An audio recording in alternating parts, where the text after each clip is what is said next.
হবিগঞ্জের বাহুবল উপজেলায় ভয়াবহ সড়ক দুর্ঘটনায় প্রাণ হারিয়েছেন এক বাস চালক। এ ঘটনায় আহত হয়েছেন অন্তত ২০ জন যাত্রী।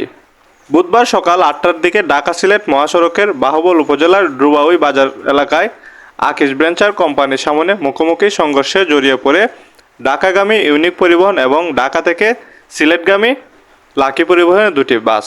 এ সময় নিয়ন্ত্রণ হারিয়ে ইউনিক পরিবহনের বাসটি ছিটকে পড়ে পাশে থাকা একটি খাদে। অন্যদিকে লাকি পরিবহনের বাসটি দুমড়ে মুচড়ে যায়। ঘটনাস্থলে নিহত হন ইউনিক পরিবহনের বাস চালক। এছাড়াও লাকি পরিবহনের চালকসহ আহত হয়েছেন অন্তত ২০ জন যাত্রী। খবর পেয়ে স্থানীয় বাসিন্দা, ফায়ার সার্ভিস এবং পুলিশ দ্রুত উদ্ধার অভিযান চালায়। আহতদের হবিগঞ্জ জেলা সদর হাসপাতাল সহ বিভিন্ন হাসপাতালে ভর্তি করা হয়েছে। এ দুর্ঘটনার পর প্রায় ১ ঘন্টা ঢাকা সিলেট মহাসড়কের যান চলাচল বন্ধ ছিল।